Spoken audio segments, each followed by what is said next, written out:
Hola, soy Sergio Barrejón. Os doy la bienvenida a Exigencias del Guión, la voz de los guionistas.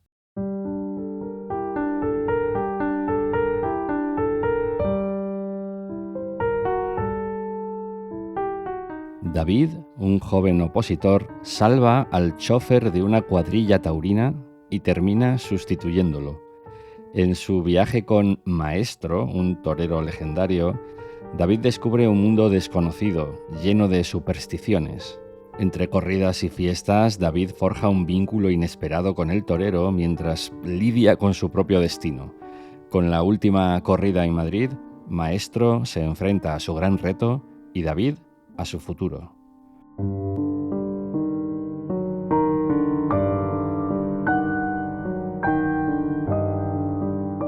Es la sinopsis de La Suerte, una serie dirigida por Paco Plaza y protagonizada por Óscar Jaenada y Ricardo Gómez, que podéis ver en Disney Plus.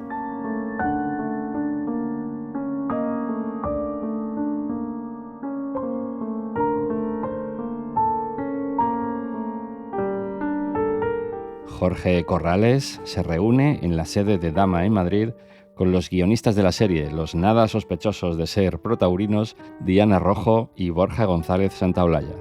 Pero antes de escuchar la entrevista, dejad que os presente a otra de las ponentes del encuentro de guionistas que se celebrará del 28 al 30 de mayo en Logroño. Ella es probablemente la analista de guiones más prestigiosa que tenemos en España, Ana Sanz Magallón.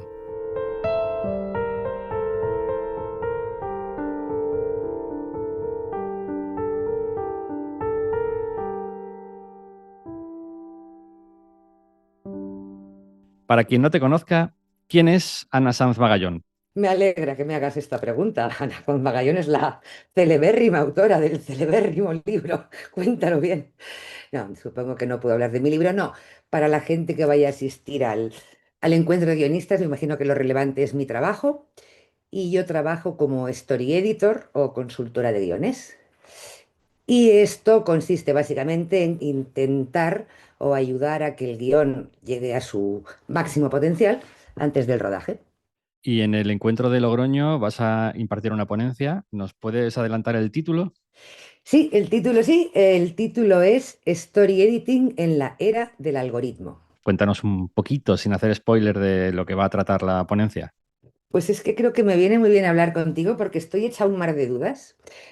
Puedo tener una idea general de lo que voy a hablar, pero intentaría que fuera una cosa útil y entonces no sé si es más útil hablar a guionistas que para algo se encuentran o hablar más para guionistas que quieren dedicarse a la consultoría de guión. Y entonces, bueno, cambiaría ligeramente. No sé si tengo que hacer una defensa de mi trabajo, del story editing o de estos consultores que hay veces que parece que son una especie de señores que van midiendo números de página y dándote con el manual de estructuras y te las saltas. O lo contrario, alertar de los riesgos de confiar demasiado en estas iniciativas y en laboratorios de desarrollo y tener 17.000 opiniones distintas y versión 23 y no saber qué tal. No sé si debería hablar técnicamente de mi trabajo, pero claro, mi trabajo pues es que hay co-guionistas, o sea, gente que es guionista y que te puede ofrecer sugerencias maravillosas. Hay gente que, por ejemplo, da clases o es más docente y te puede explicar la teoría o ver dónde se aleja en tu guión. Hay gente que te hace pensar haciendo preguntas. Y son métodos distintos y luego, claro, también hay pues el sargento de hierro Mary Poppins, hay el más frío y profesional y el más íntimo y cariñoso, con lo cual yo imagino que podría hablar de lo que hago yo, que no es para nada cómo se hace, sino lo que hago yo, pero claro, no sé si tampoco cómo es de útil. Bueno, útil es como una especie de anuncio, unos momentos para la publicidad, pero siempre está bien. Si no se me ocurre otra cosa, pues contaré cómo lo hago yo, pero vaya. Y luego, por supuesto, este tema que te va a encantar, que es que me interesa muchísimo ahora el advenimiento de la IA. El otro día leí allá en Hollywood Reporter de cómo los estratos más bajos de los estudios, pues por supuesto, echan mano de resúmenes hechos por la IA o de notas de desarrollo esbozadas y ese tipo de cosas. Y entonces a mí, aparte aparte de, bueno, poder compartir un poco de lo que me he enterado, me interesa mucho, no tanto quizá en cómo afecta a nuestro trabajo solo, que laboralmente, y insisto, a lo mejor a los guionistas tienen como más protección por los derechos de autor, pero la gente que somos herramientas para los guionistas, nosotros somos una herramienta como la IA, dicen que es una herramienta, tampoco de los derechos de autor, con lo cual, aparte de este tema, que es curioso, está el tema de qué pasará con las historias si finalmente, en público o en privado, de forma secreta o ya oficializado, se recurre al algoritmo como forma de desarrollar las historias. Total, que estoy hecho un mar de dudas. No sé, ¿qué te parece? ¿De qué debería hablar? Bueno, lo primero que me parece es que de tanto tratar con guionistas se te ha contagiado esta mala costumbre nuestra de darle mil vueltas a las cosas y dejar las decisiones para el último momento. Te imagino redactando el guión de tu ponencia 24 horas antes de darla. Pero perdona, pero esto es por responsabilidad, porque claro, como pretendo estar presente en las ponencias, pues ya me puedo enterar un poco de por dónde va el interés y el perfil de los participantes. O sea, no lo haría por dejada, que seguro que era tu caso, lo haría más para poder aportar un beneficio superior a la gente que se quede a escucharme. Sí que sé que voy a hablar un poco de la evolución de nuestro trabajo, intentando, pues eso, exponer cómo es de variable el tipo de acompañamiento que puede realizar cada persona y cómo quizá no solo para una persona, sino para una persona en determinado momento, pues le puede venir bien recurrir a distintos tipos de asesor, de como se diga. Y esto, por supuesto, se ve salpicado por el hecho de que ahora, pues mucha gente con quien hace frontón es con su chat GPT o con lo que sea. De esto hablaré seguro, de nuestro trabajo y de cómo le puede afectar la inteligencia artificial, pero me quedan por pulir un montón de cosas. Bueno, tú que tienes tanta audiencia, pues nada, si quieres hacer una encuesta y decir de qué quieren que hable, yo soy una esbirra que me plegaré al interés de la mayoría.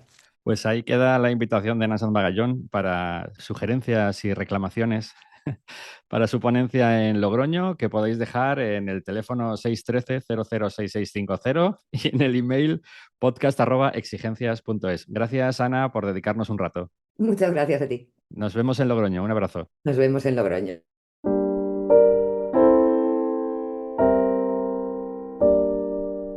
Y ahora sí, vamos a escuchar la entrevista a Borja González Santaolalla y Diana Rojo, guionistas de La Suerte.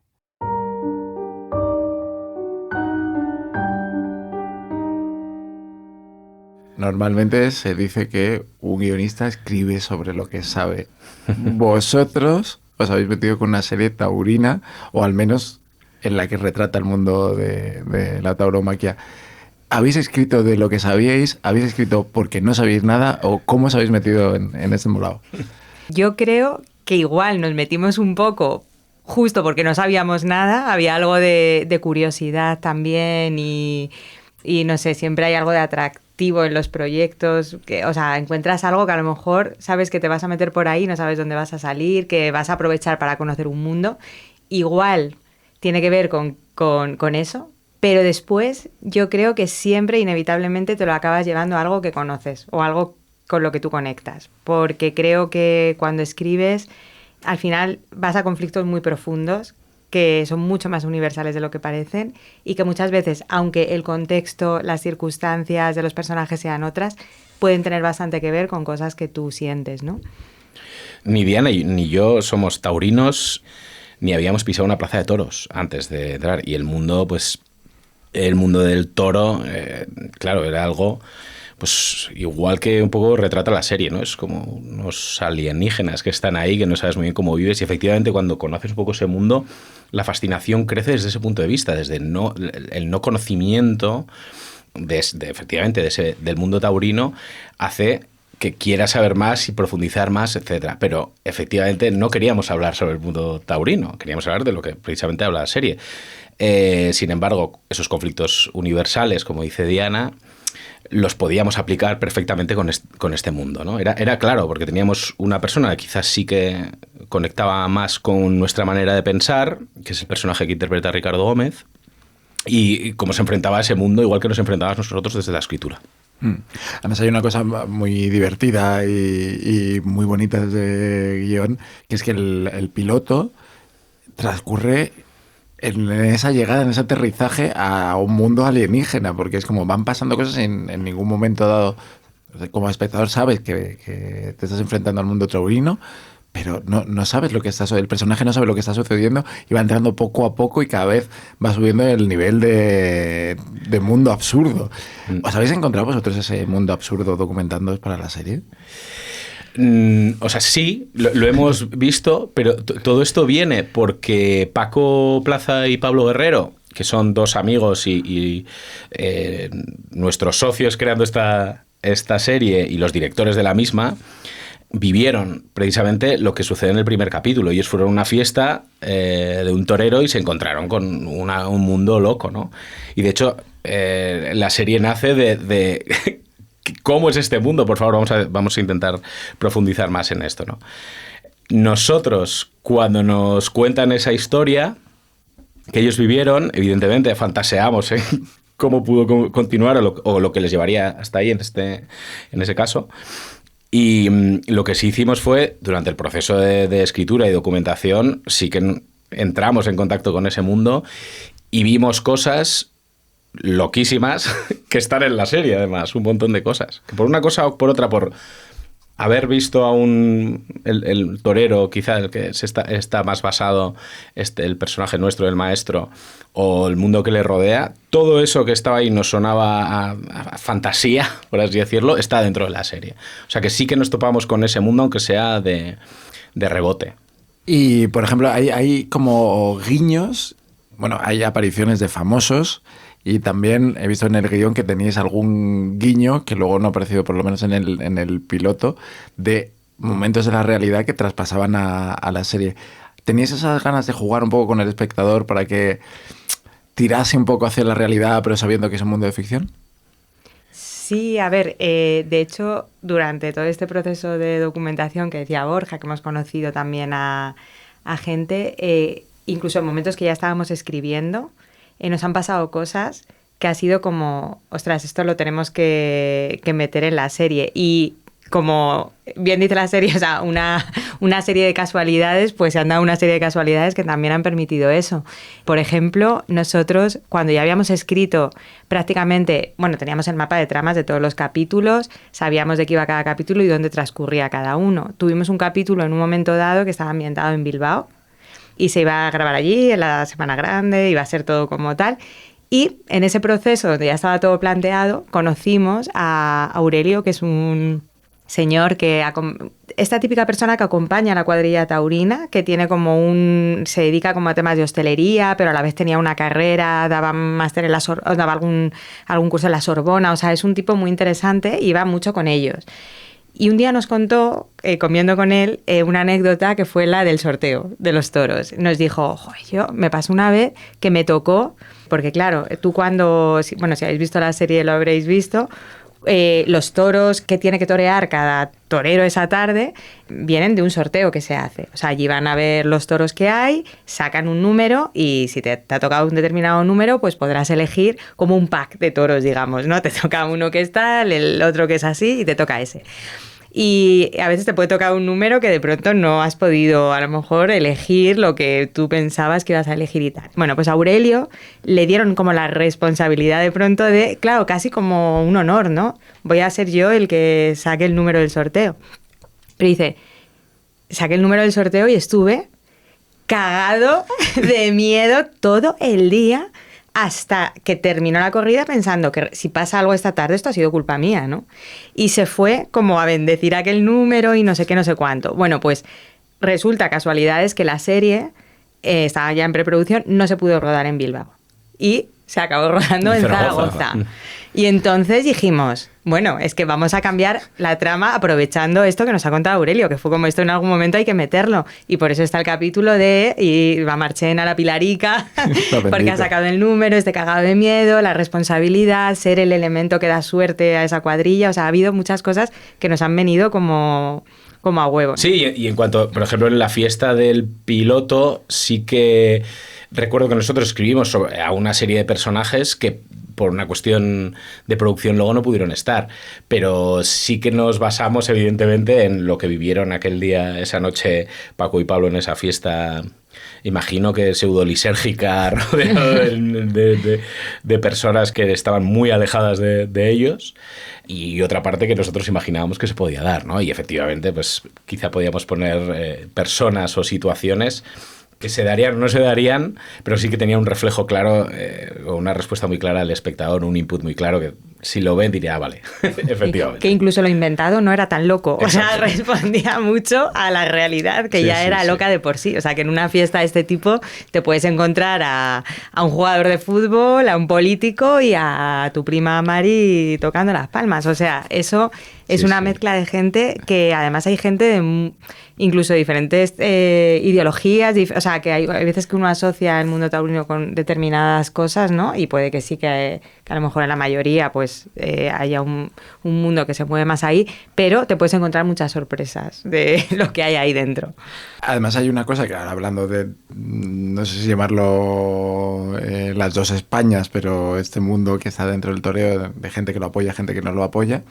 Vosotros habéis tratado el tema desde fuera del mundo del toreo, sin embargo, hay muchísimo cariño en los personajes, se nota, ¿no? Como que les tenéis mucho aprecio y que a pesar de que a lo mejor no es un mundo que os interesa, sin embargo a ellos sí que los habéis tratado como con mucha humanidad. Y han llegado críticas de ambas Españas, por así decirlo, y ambas son buenas. ¿Cómo habéis intentado equilibrar eso? Porque supongo que os plantearíais en un momento dado, no podemos hacer una sátira dura de vamos a meternos con el mundo del toreo y tampoco podéis hacer una cosa muy complaciente. Bueno, es que podían ser las dos cosas, ¿eh? Podían ser perfectamente eso. Sin embargo, yo creo que la serie, de alguna manera, nos la fuimos encontrando precisamente porque el tema de lo que queríamos hablar, que al final es de cómo te puedes entender con otra persona que está en las antípodas de tu pensamiento, eso inevitablemente hacía que nosotros exploráramos la humanidad dentro de esos personajes que están muy ajenos a nosotros. Con lo cual, la propia serie en sí tiene una mirada diferente hacia los personajes a través del personaje de Ricardo según avanza. El primer capítulo es puro histrionismo, es un joque-noche desenfrenado con los personajes que gritan y ponen todos los tópicos del andaluz encima de la mesa. Y poco a poco, igual que nosotros íbamos profundizando en esos personajes y sobre este concepto que acabo de decir, les íbamos cogiendo más cariño. Y entendimos que esa es la idea y es lo que le pasa al personaje. Es decir, el personaje de Ricardo Gómez va poco a poco cogiéndoles cariño igual que nosotros a los personajes y eso nos ayudaba a tener claramente el tono de la serie. Es decir, no vamos a hacer una crítica, no vamos a tener una mirada constante, incisiva hacia ese mundo, sino que lo íbamos a empezar a entender desde ese prisma, ¿no? De cómo las personas nos podemos llegar a entender aunque seamos muy diferentes. No todo el mundo que se dedica al toreo, en este caso a matar animales, es de por sí un asesino en todas las facetas de su vida, vamos a dejarlo ahí. Es decir, no tiene por ser un demonio, pues una buena persona, puede tener sus salidas. Es muy reprobable lo que hace, y en eso el personaje de David, de José Antonio, lo tiene muy claro. Sin embargo, creo que encuentras la humanidad en el resto de personas y que muchas comparten cosas contigo, ¿no? Y eso es, yo creo que eso es lo bonito, ¿no? Que la propia serie lo demuestra en el propio tono de la serie, además, que creo que es de las cosas que más orgullosos estamos, y encuentra precisamente su sino, la base, la sustancia de toda la serie en esa evolución, en esa mirada hacia los personajes. Estaba pensando ahora que vuestro tono, saltando las diferencias, pero es una feel good movie de toreo, que en principio son dos conceptos muy difíciles de enlazar, pero que vosotros habéis llevado muy bien. Y una comedia romántica, en el fondo. Es que es verdad que alguien lo definió como comedia romántica, romance bromance cañí, ¿no? Sí.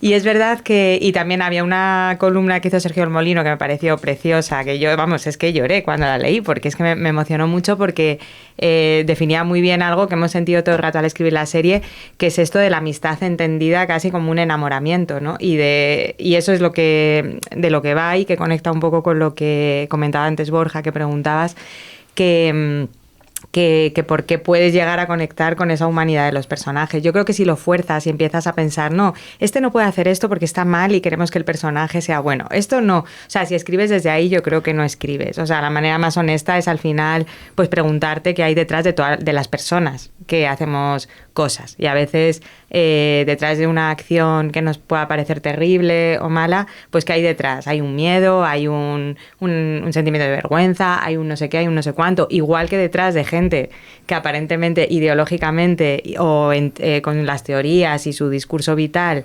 puedes incluso conectar, luego de pronto tiene cosas en su día a día que dirías, Dios mío, esta persona, no, qué horror, no puedo entender por qué hace esto o lo que sea. Entonces, pues se trata un poco de eso, ¿no? Sí, en el caso del toreo nos pasó una cosa que, claro, entender a alguien porque ve la belleza, más allá de la belleza plástica, que eso es inevitable, y a cualquiera que vaya a ver cómo se hace un traje o la liturgia que hay rodea al toreo le puede parecer fascinante. Sin embargo, era difícil de entender cómo, sabiendo que tú sales a la plaza a matar un toro que se muere, o sea, entra, se muere y tal, que se va, ¿qué piensan? Y nos dimos cuenta de que o entendimos mejor a esa gente, como para ellos lo veían desde otro lado diferente al nuestro. Sigue siendo igual de reprobable, pero encontramos sus respuestas, encontramos su pensamiento, encontramos el miedo, que es una cosa que muchas veces no piensas, ¿no? Desde otro lado, y dices, bueno,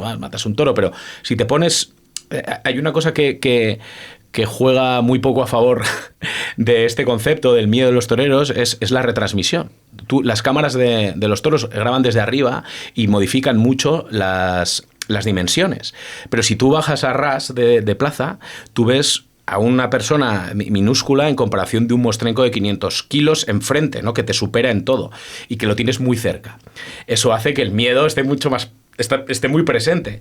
Con lo que cuando ellos te relatan cómo se ponen frente al toro, el miedo, dices, vale, aquí hay una cosa en la que yo, quizá porque siempre o casi siempre ganan los mismos, ¿no? y pierde el toro, quizá por eso no he entrado en ello, pero hay una posibilidad de salir al ruedo a morir.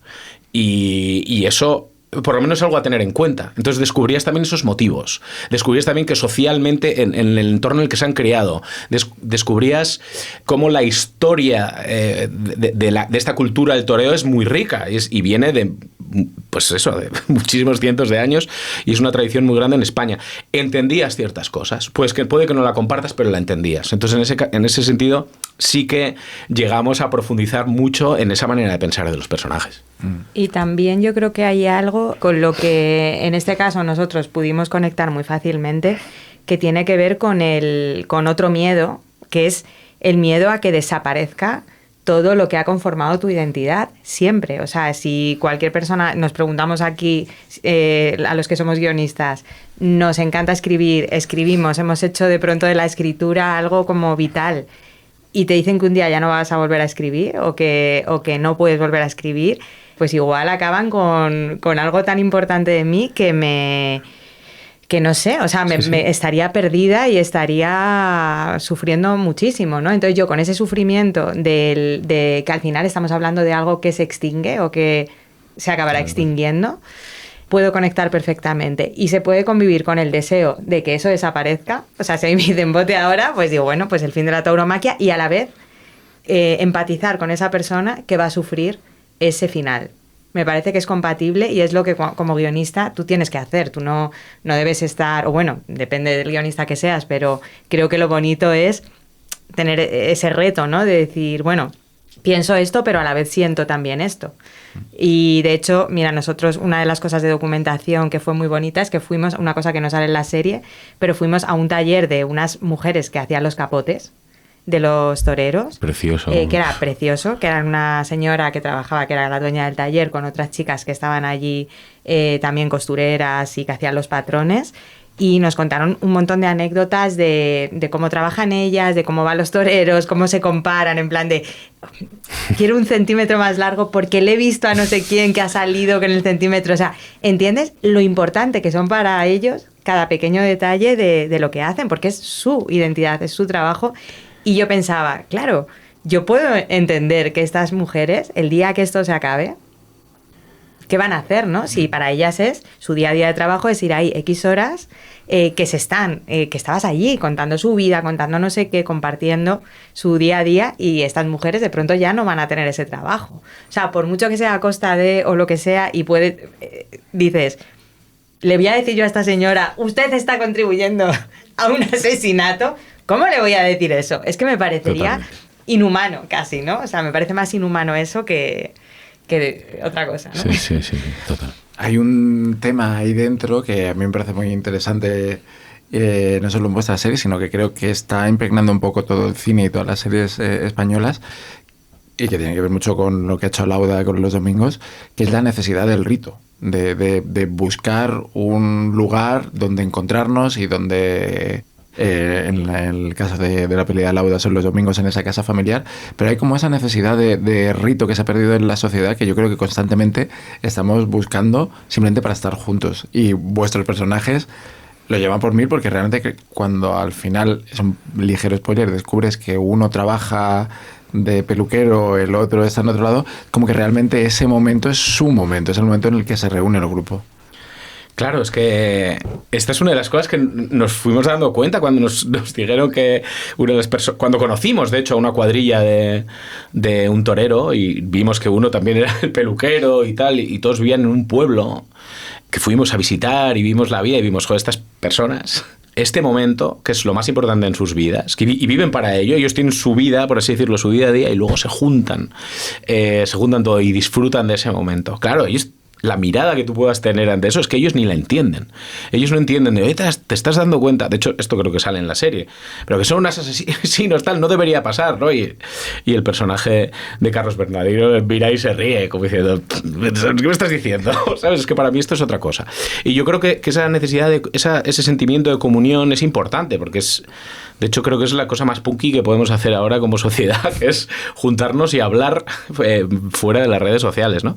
Y creo que estas personas, este mundo, han creado un universo propio, que es el de la cuadrilla y la gente alrededor, que evidentemente tienen su manera de pensar o lo que sea, que muchas veces probablemente sea contraria a la que nosotros podamos mantener, pero que es una vida que comparten entre todos, ¿no? Y eso es súper bonito.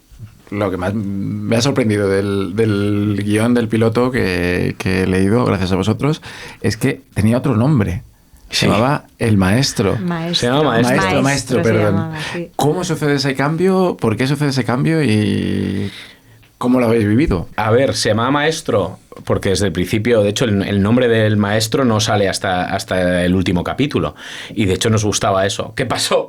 Que Bradley Cooper tuvo a bien hacer una película que tituló Maestro ese día. Ese año, perdón. Y pasó una cosa súper curiosa, que fue ¿por qué no nos hemos dado cuenta antes? Que desde Disney, pero creo que fue en concreto desde la gente de marketing, incluso no sé si fue Sopa, no tengo muy claro esto, pero dijeron, es que nosotros proponemos este título, que se llame La Suerte, porque va de eso. No estaba rodada la serie. Quiero decir, no es que hayamos cambiado cosas en el guión. Y ahora tú ves nosotros veíamos la serie y decíamos, coño, claro, es que va de esto. O sea, sí, estaba ahí la suerte y estaba, evidentemente, está siempre, ¿no? La superchería de los toreros está ahí siempre y además un poco en todo lo que pasaba y en muchas cosas que nosotros hemos metido ahí y tal. Pero no habíamos caído. Y de repente alguien dijo, no, es que se tiene que llamar La Suerte. Y dijimos, coño, claro, que se tiene que llamar La Suerte. Es curioso porque pocas veces pasa esto. Sí, o sea, es como que dices, si es que cae de pie. Sí, es que es mejor título La Suerte que Maestro, ¿no? Sí, y no se nos había ocurrido.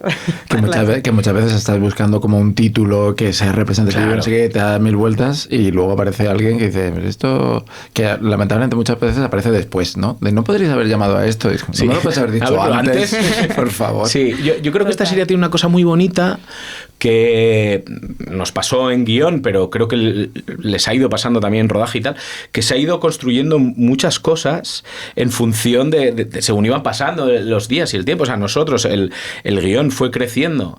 También por la particularidad que tuvo, que primero hicimos un piloto, teníamos un mapa de tramas, pero que según íbamos avanzando, modificamos bastante, por lo menos a diferencia de lo que hacemos otras veces, que quizá estaba mucho más cerrado, y fue creciendo también mientras el proceso de documentación nuestro, mientras hacíamos visitas, fuimos a una ganadería en Cádiz, fuimos a conocer el pueblo de un famoso torero, fuimos a conocer al torero, o sea, mientras hacía eso iba creciendo la serie y fue modificándose también mucho. Y creo que luego en rodaje también pasó. Y ha culminado con el nombre de La Suerte, se ha encontrado después. O sea, creo que el proceso ha sido muy orgánico en general. Y eso, la verdad es que es precioso. Y en guión o sea, lo fuimos viendo según escribíamos. Estábamos en el capítulo... del momento que escribimos el piloto al capítulo 3 pasó bastante tiempo. Por cuestiones que os podéis imaginar, de producción, de plataforma y tal y cual. Pero según íbamos escribiendo, como íbamos documentándonos a la vez y tal, fue creciendo la serie en ese sentido. Hay un personaje que a mí me ha encantado, que es este personaje de Jero, que es el Todo lo que sabes, José Antonio. Que se come todas las escenas en las que está él. Claro, yo supongo que cuando escribís un piloto, este personaje a lo mejor era un poco más estructural, ¿no? Va llevando al protagonista por los diferentes rincones, pero de repente como que coge un montón de protagonismo y se lleva un poco la serie. ¿Esto también fue orgánico desde guión o fue ya más encontrando en rodaje el actor que le puso mucho? ¿Cómo ha sido la creación de este personaje? Pues nosotros, a ver, desde el guión sí que teníamos como muy clara, sobre todo esta energía que tiene el personaje tan arrolladora y que es imprescindible para el personaje de David, porque era lo que decías antes también, ¿no? Que David entra en este mundo no de una manera racional y pensando, me voy a meter aquí, entra aquí porque de pronto le pasa por encima un señor en un primer capítulo ve un gallo, o sea, hay algo de estás en el momento vital, aunque no lo sabes inconscientemente, en el que necesitas esto y pasa algo que te mete ahí casi sin quererlo, ¿no? Y sin haberlo pedido. Entonces, Jero tenía que tener, sabíamos que tenía esta cosa de persona que de pronto no puedes ni decirle que no te arrolla, te lleva, te coge, te suelta, donde está, o sea, tenía que tener eso. Entonces creo que es verdad que en guión el personaje está, pero desde luego cuando se incorporó Bernardino, yo creo que ha hecho magia con eso, porque, o sea, me parece que la serie en general, o sea, no solo Bernardino, es que tiene un gran acierto de casting, porque además... Fíjate, creo que si hubiera sido un actor como que hubiéramos visto en otro sitio con mucha presencia muy a menudo, no hubiera funcionado tan bien, no habría sido tan creíble como de dónde sale esta persona de pronto, que además es un gran actor y él, de hecho, él estaba trabajando antes de esto en Isla Mágica, en algo por aventura, sí. Y es un pepino, o sea, él es acróbata, hace unas cosas con el cuerpo que son brutales y se nota cuando corre, cuando habla, o sea, no solamente se nota porque haga algo rarísimo, sino porque en su manera de moverse, en su día a día tiene esa cosa física, ¿no? Y a mí, me parece que es que él enseguida lo ha cogido y luego ha metido alguna cosita él también de sus cosas, tal, pero súper... a favor de lo que tiene el personaje, no yendo como en otra dirección, y yo creo que ha ganado muchísimo. Sí, yo creo que es una cosa que en guión estaba esa energía, esa fuerza, como dice Diana, pero yo creo que desde el casting, encontrarle a él, los ensayos y tal, creo que Paco y Pablo en rodaje, que son estas cosas que pasan en los rodajes muchas veces, que de repente te llega un actor y sube... No sabes por qué, incluso diciendo las mismas líneas de texto, pero la manera, la posición, la presencia que tiene, te sube el personaje de una manera que hace que evidentemente crezca. Y esto es lo que ha hecho Bernardino, pero no creo incluso Bernardino, pero también, por ejemplo, Pedro Bachura, que hace el personaje de Marchena, que es un personaje que entra en el capítulo 2 y que estaba muy definido de una manera. Él le dio un toque más allá. Y hace que también tenga una presencia acojonante, o el de Óscar Igares, o sea, todo el mundo tiene algo que ha hecho crecer lo que nosotros, evidentemente con Pablo y Paco, que son los directores y quienes estuvieron ahí trabajando más con ellos, pero creo que ellos hicieron crecer todos nuestros personajes y los llevaron a un sitio en el que no te imaginas a Jaenada o a Ricardo Gómez sin ellos, y eso es muy chulo, y eso es muy bonito. hay una cosa que me llama muchísimo la atención de vuestro guión y es precisamente que las acotaciones al menos están desde el punto de vista del personaje de David, o José Antonio, depende de quién lo trate, y hay momentos en los que sí que ponéis David piensa o David, pero hay momentos ya que directamente todos sabemos que estamos en el punto de vista del protagonista. Esta decisión entiendo que ha sido completamente pensada y valorada. ¿Por qué decidís tomar esta decisión? Pues es algo que hacemos mucho en los guiones y que de hecho yo creo que alguna vez en algún ensayo hay alguien que se ha quedado ahí, no en esta serie, pero sí en algún como que no entendía muy bien si era algo que tenían que decir en voz alta o no. Pero es verdad que, o sea, Borja y yo quizá hay un punto de que tiene que ver con el estilo a la hora de escribir, pero no por una cuestión de nosotros escribimos así basado, sino casi por un pacto de lectura, porque sabemos que los guiones muchas veces los va a leer mucha gente y para nosotros lo importante es que se entienda, que esté el sentimiento, el tono, el ritmo, la emoción sobre todo de lo que hay ahí. Y no es que queramos hacernos los guays, pero sí que es verdad que hay veces como que hay unas maneras de escribir como o muy rígidas, ¿no? Hay este punto de vista de no, hay que ser muy neutro, que no haya nada en el guión que tenga que ver con el pensamiento del personaje. Si no es algo que van a decir o una acción concreta, no hay que ponerla. Luego hay gente que es todo lo contrario. Y nosotros, pues bueno, yo creo que hemos ido encontrando un equilibrio a la hora de escribir con algo que transmite lo que tú quieres transmitir. Y muchas veces yo creo que incluso los propios actores cuando leen un guión y leen ciertas cosas que a lo mejor sí que tienen más que ver con el pensamiento, no pasa nada y les ayuda también. O sea, hay algo que está ahí de, vale, estoy entendiendo de qué va esto, ¿no? Y si hay dudas, pues mira, está ahí. O sea, no somos nada nazis con los guiones, si no los ponemos así. No, es verdad que nuestra manera de escribir esto sí que tendemos a esos momentos, sobre todo porque creo que es más fácil explicar. Si tú pones una frase entrecomillada, que es lo que está pensando en este momento el personaje, a poco que lo leas con esa intención ya vas a entenderlo. Es decir, es preferible esa línea de pensamiento que no esa línea de diálogo, muchas veces porque no es necesaria. Si una mirada yo puedo... ¿De qué coño me estás contando? Lo puedo decir en voz o puedo mirarte como decirte qué coño me estás contando. Pues creo que es más interesante y poniéndolo escrito no estás verbalizándolo ni estás dando ni estás señalando algo que podía evitarse y con una mirada se podría decir.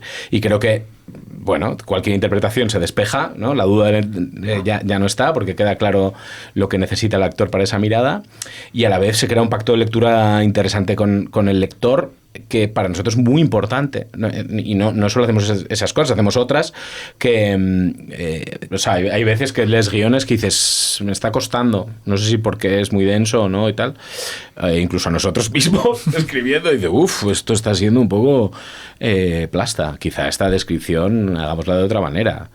Metamos un chiste aquí, que hay cosas que hacemos, ¿no? Si estamos escribiendo una comedia, a veces metemos una manera de hacerlo graciosa, que sea amena y que refleje un poco el tono de la serie. Pero sí que hay veces... Es decir, creo que más con nosotros mismos, que a veces leemos y dices, esto... igual podemos dar una vuelta, ¿no? Para que sea un poco más interesante.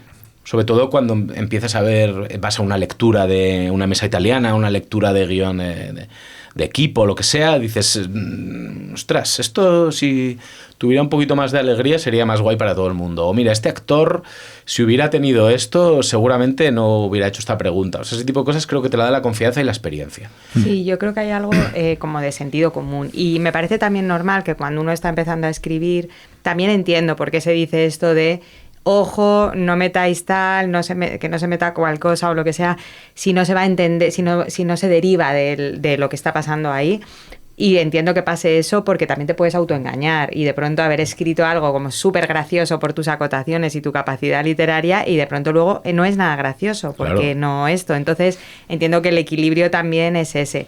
Por eso digo que al final es sentido común, es esto. Yo creo que hubo ahí, no sé si un punto de inflexión, pero yo recuerdo que hubo una época que circuló el guión el piloto de Breaking Bad. Hubo una época que yo recuerdo que yo lo leí en inglés y estaba como por ahí, no sé si porque en la base de datos esta que hay de IMDb de guiones, estuvo como muy por ahí pululando.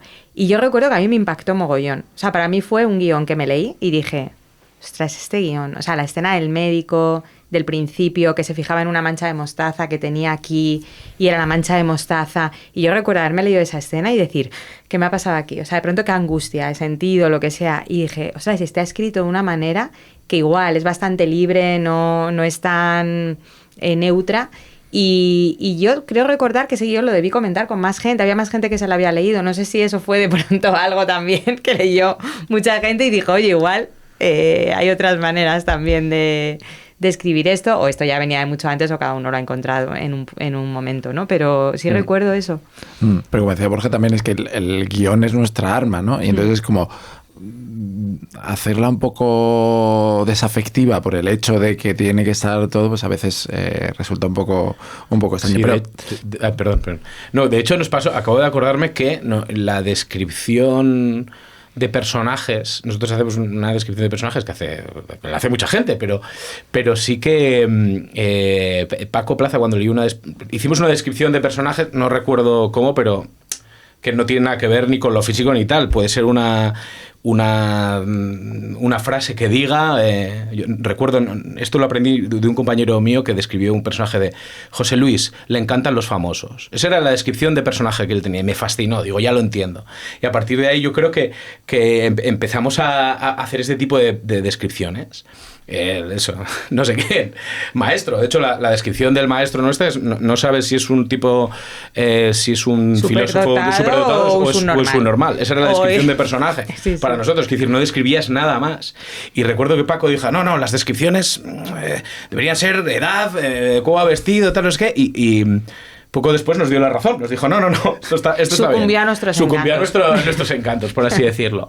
Pero que quiero decir, también viene un poco de la experiencia, dices, vale, yo puedo poner que tiene José Luis 47, pelo castaño, lleva mocasines y tal. Bien, pero no dice nada. Pero yo a un director o una directora de casting le pones José Luis, le encantan los famosos, y le doy pie a imaginarse cosas, le doy pie a hacer un trabajo también, y eso me parece súper interesante. Igual alguien que se bloquea y dice qué quiere decir, pero joder, nosotros nos hemos imaginado. No, Pedro dice muchas veces, mira, te comento, ¿sabes? Es ese tipo de persona. ¿Quién es ese tipo de persona? Pónmela en una imagen. Estoy dando un trabajo extra quizá a la director de casting, pero también es un trabajo creativo que es interesante. Por continuar con la serie, volvemos, que nos hemos salido un poquito. Vuestros diálogos, y se nota en guión, muchas veces vuelan. Vais como con una energía muy, muy potente. Claro, sois 4 manos escribiendo esos diálogos. Yo entiendo que cuando una persona trabaja sola, ve la reacción, ve cómo va a contestar, etcétera, etcétera. Pero ¿cómo trabajáis vosotros esos diálogos a 4 manos? Pues a ver, cuando Borja y yo trabajamos juntos, es que hay un punto en el que yo creo que nos hemos medio ido retroalimentando, sincronizando, que es verdad que es alucinante. Sí. Y no sabría muy bien explicar de una manera racional cómo ha sucedido eso, pero nos ha pasado en proyectos nuevos, que no, porque claro, cuando escribes algo que ya, ahora por ejemplo hemos estado escribiendo la segunda temporada de Su Majestad, pero bueno, ha habido una primera temporada, conocemos los personajes, sabemos cómo escribe Borja, o sea, hay algo que decimos, vale, pues ya vienes con algo y te puedes equivocar o no, puedes más o menos ir ajustando, pero Borja y yo hemos escrito series completamente nuevas donde hemos hablado de los personajes. Es verdad, pensándolo ahora, que creo que hablamos tanto al principio. Y hay un punto que sabemos del tipo de persona que estamos hablando o de algo, hemos dado tantos ejemplos que cuando nos ponemos a escribir podemos irnos sin hablar 2 días, en plan, yo escribo esta parte, Borja escribe la otra, y cuando nos juntamos siempre igual decimos, bueno, luego tendremos que mirarlo bien, nos la cambiamos, hacemos, pero ostras, es que hay veces que cuadra, pero que dices, joder, si es la misma persona.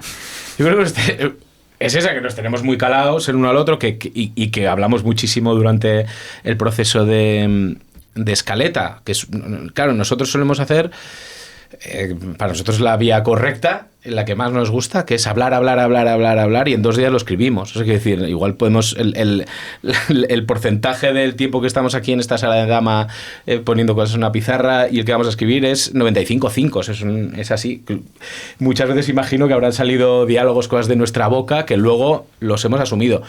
Pero aún así no le quito mérito. Quiero decir que vamos a casa y que los diálogos que pueda escribir yo, que pueda escribir Diana, los peguemos y no sepamos de cuál es cuál. Me parece que hice mucho también también que llevamos ya, el año que viene va a hacer 10 años que colaboramos juntos, que nos hemos empezado ya, pues eso, ya podemos terminar las frases del otro. Estaría guay que hubiera dicho terminar y tú hubieras dicho las frases del otro a la vez para quedar bien, pero no Total, quedar bien. no se me ha ocurrido. En ese momento estaba como escuchándote. Sí, es que también igual porque hay una gran parte del día que no estás tecleando, pero que estás juntos. Estamos juntos y estamos a lo mejor a veces con otras personas o estás en un sitio o escuchas una conversación y yo creo que casi es más importante a veces la escucha que lo que escribes, ¿no? O sea, que escuchamos algo y de pronto nos hace gracia como la misma cosa. Es lo que decimos, a veces hay una mirada de, pues nos ha hecho gracia algo, yo qué sé, o esto nos ha parecido patético, o esto nos ha hecho mucha gracia, o esto qué tierno ha sido, de alguien que ha dicho algo. Y creo que esa cosa inconsciente que te va calando, de cosas en las que nos fijamos, pues nos están calando a los dos a la vez. Sí, sí. Y entonces puede que acaben en unos guiones, no sé. Habéis dejado el final abierto, claramente a propósito, con 2 personajes que han cumplido su arco de personaje, pero...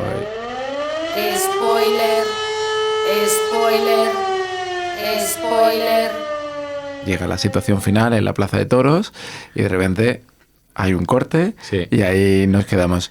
Yo os tengo que comentar, yo la vi con mi mujer la serie y los dos teníamos opiniones totalmente diferentes de lo que iba a ocurrir después de ese último plano de... Creo que es David, ¿no? Estaba mirando por la Plaza de Toros.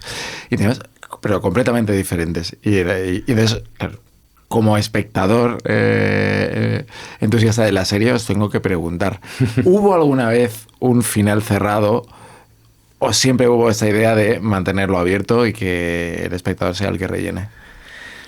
Bueno, es que el final dio muchas vueltas y responde a muchísimos factores, o sea, y no se cerró, hasta bien entrada la serie de escritura, y no se cerró, te diré hasta el montaje. Hasta montaje. O sea, Paco seguía dándole, Paco Plaza y Pablo Guerrero siguieron dándole vueltas al final. Ellos no querían acabar la serie de una manera convencional. Creo que siempre nos transmitieron, y a nosotros no nos parecía mal, que hubiera algo anticlimático ahí. A mí personalmente siempre me costaba, porque soy muy de cerrar las cosas bonitas, como los Javis que ponen una canción y todo eso es maravilloso y precioso. Estas cosas a mí me gustan, pero no, ellos siempre nos transmitieron, querían acabar de una manera diferente y se valoró todo, desde ver claramente que se muriera, o sea, un plano de... De hecho, hubo una idea de poner la cara de él y ver la muerte, ¿no? del torero que implicara la muerte del toro. Vas cogiéndole cariño al personaje, imagino que hay un momento que dices no, y imagino que la plataforma te dice no, porque imagínate que funciona muy bien.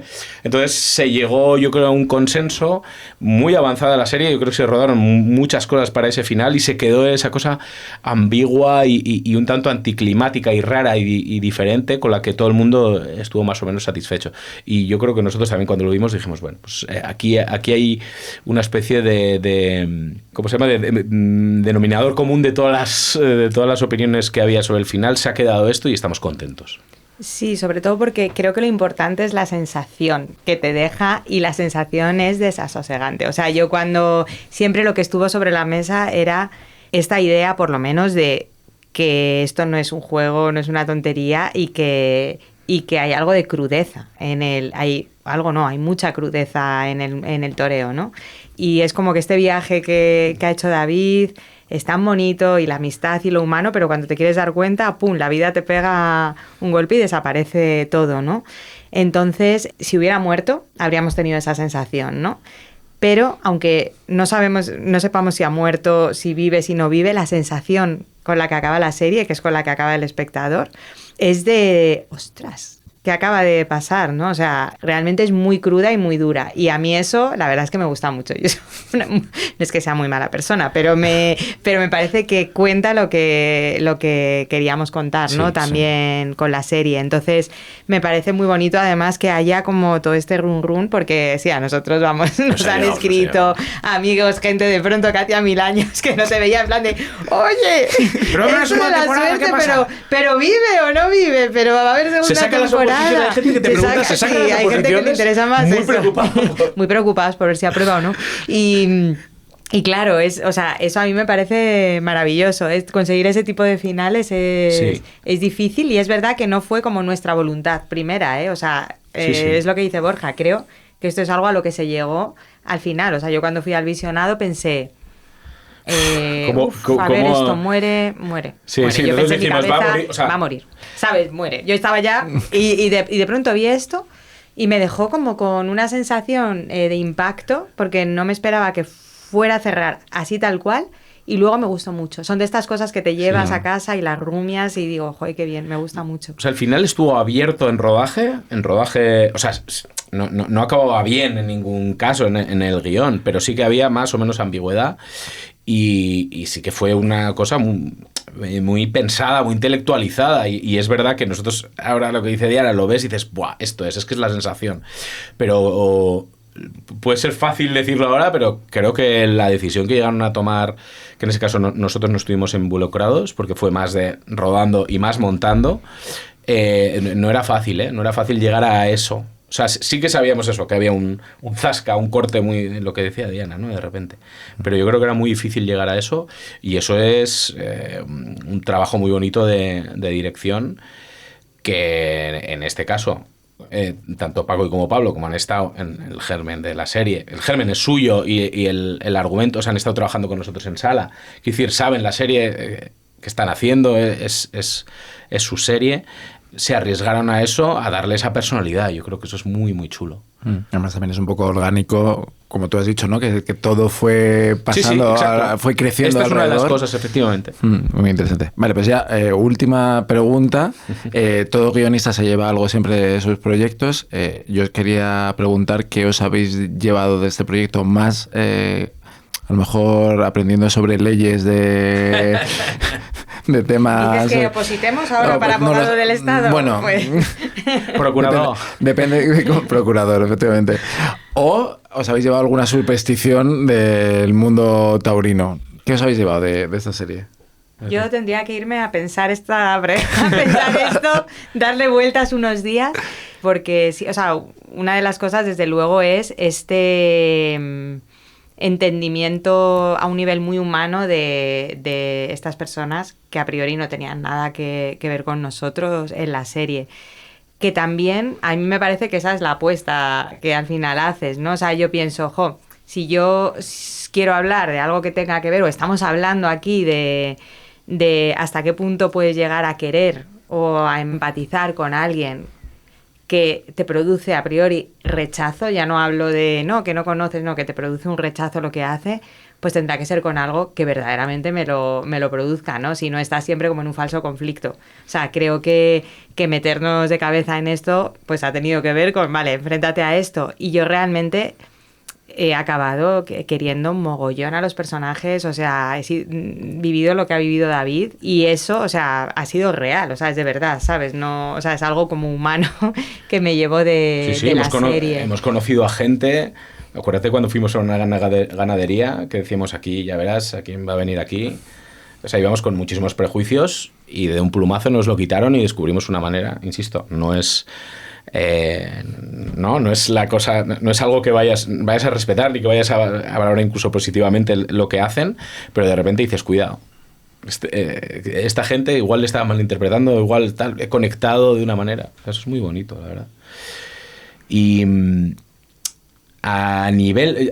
Hay una cosa que o sea, eso por supuesto, y hay una cosa a nivel profesional que creo que nos llevamos, y es que hay muchas cosas que Diana y yo consideramos nuestras, o una apuesta que hacemos por algo como muy concreto, de un estilo que nos gusta, o una manera de contar como muy específica, que entraron como cuchillo de mantequilla.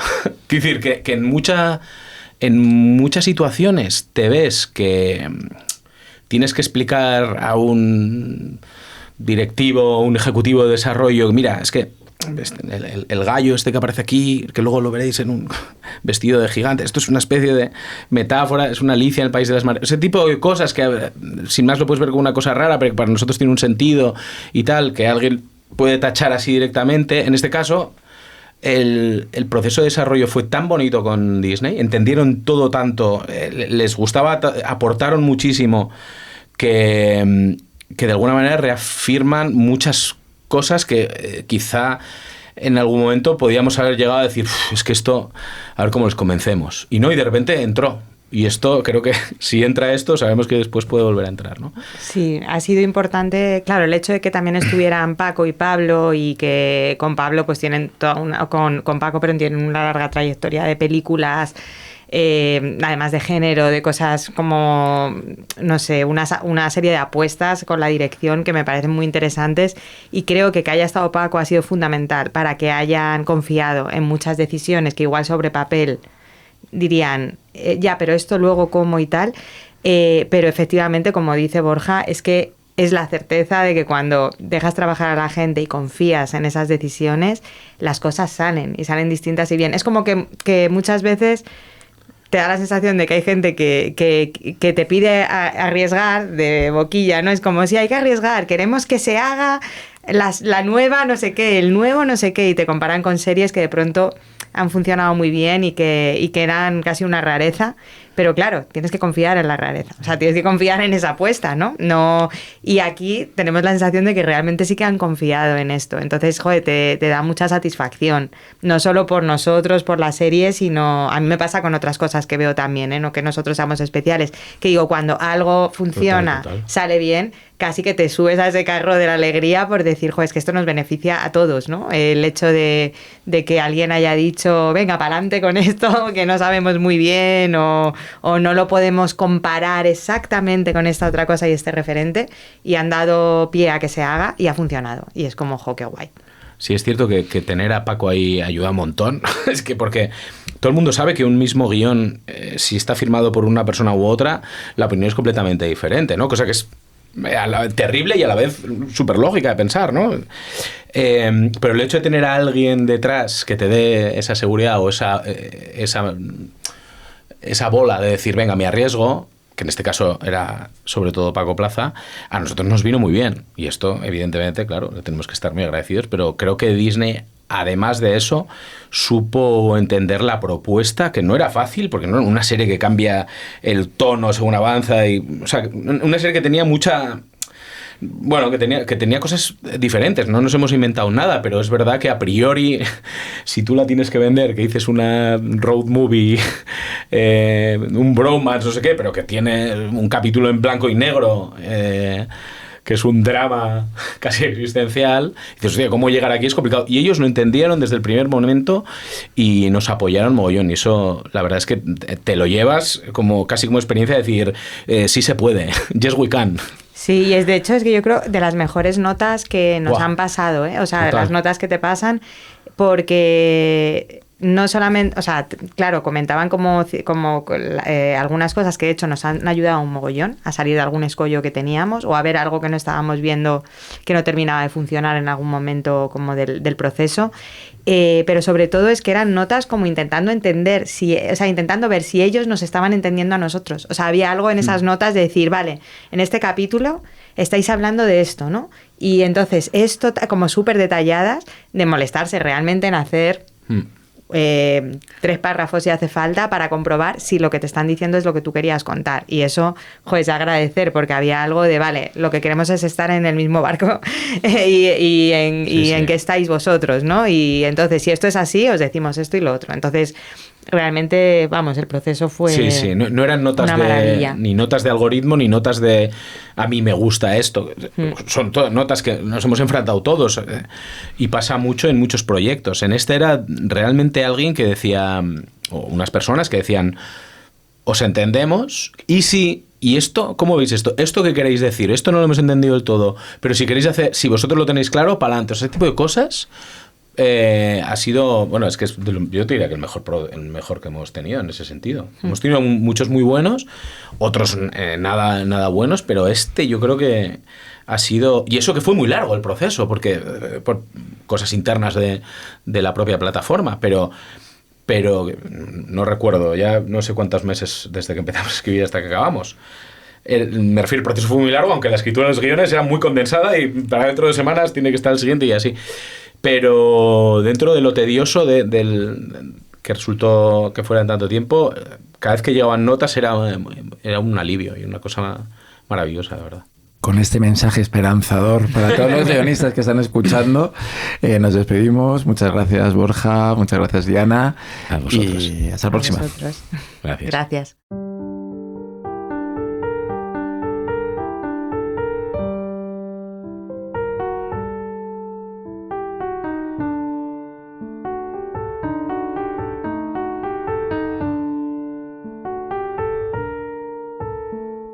Gracias por escuchar Exigencias del Guión.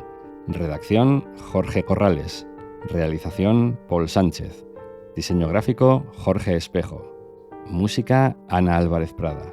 Puedes contactar con nosotros en el email podcast@exigencias.es o en el teléfono de España 613 006650.